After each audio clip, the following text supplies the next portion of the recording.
Hello and welcome to Indie Friday with the Corvi crew. I'm as always your Rookie Rook, and today we are going to be taking a quick look at a game that has suddenly become very close to my heart, and that game is Magicka. Magicka is a 4-person raiding based game. However, you can play it single player, 3-player or 2-player co-op. What it is based on is it is based on having 8 different elements which you can use in combination with 5 with each other to create wonderful spells, as seen above. All of these combinations of spells have different weaknesses to each other, and they also have different strengths. So say for instance you wanted to use electricity and earth, that would be a no-no.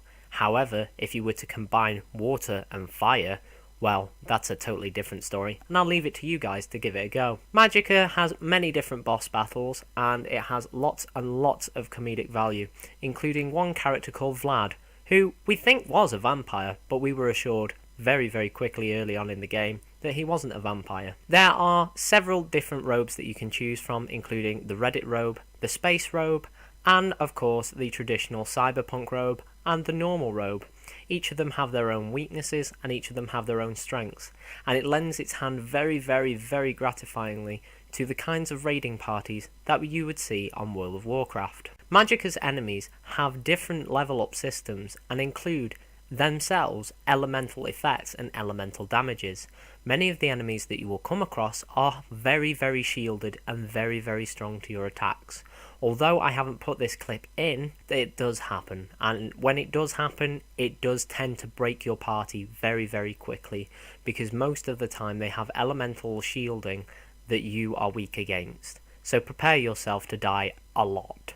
Also, a quick hint, if you're playing on the keyboard, the revive button is WA and then space. But make sure you're not wet and dripping, because you might end up electrocuting yourself and dying. The way that this game works is it's very highly based off of teamwork.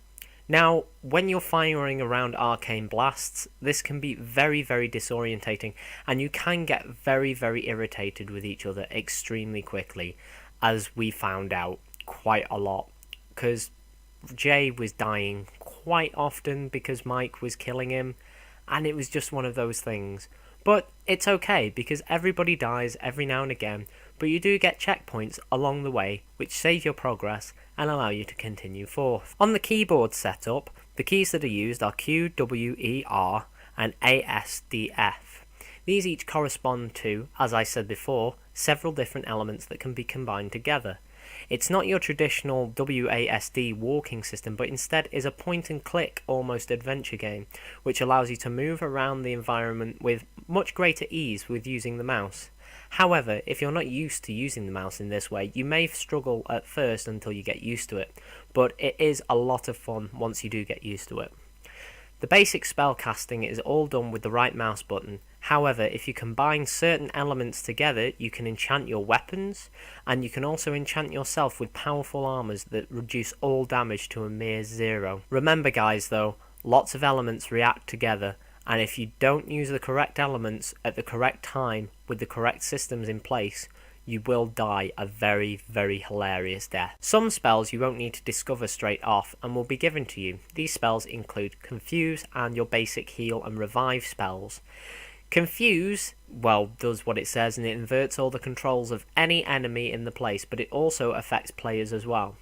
To use Confuse, it is one of the spacebar spells, where you combine 2 of the elements together, and then by pressing spacebar you activate it.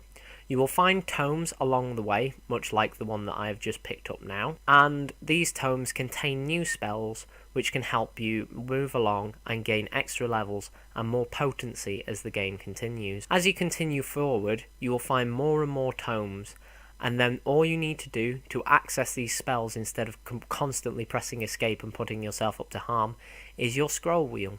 If you move your scroll wheel up and down and you are playing Magicka, you will find that you will quickly scroll between each of the spells in the place, and with each of the spells you will be given what you need to do. Some spells, however, have grey areas. Now these are combined elements that you need to work out yourself.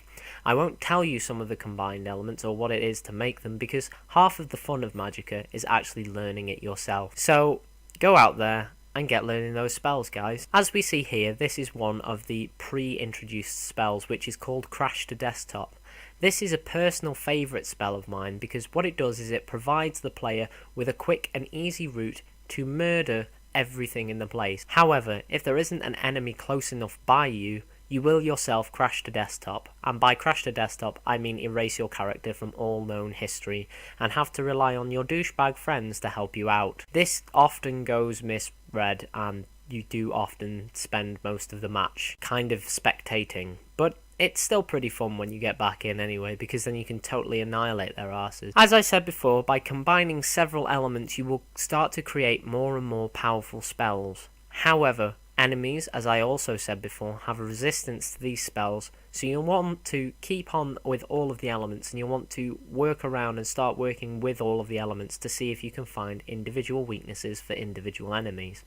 And if all else fails, hell, just throw some big rocks at them. That always works. Anyway guys, this is the end of this quick Indie Friday. I know that Magicka isn't much of an indie game as it's been out on big sale items and sale platforms like Steam and Zura, and I think it was on GOG the other week, which is really good to see a game developed up to this high standard, and I would highly recommend it to you because I give it a good solid 8 out of 10, simply for pitch black humour that comes along with it and for the wonderful character acting. And just the fact that you can kill pretty much everyone in the place. And plus it has lots of exploring and lots of new item pickups with lots of different abilities. So I would highly recommend going out and checking out Magicka. And if you haven't done so already, remember to click that subscribe button if you enjoyed and want to stay up to date with everything that we've been doing. Remember to hit that like button as it helps us along and it helps us see what kinds of things you guys want to see and what kind of things you guys want to enjoy. And if you especially enjoyed the video, why not favourite us and leave us a comment just telling us what part of the video you like the most. Thanks very much for watching guys, and we'll see you soon. Bye.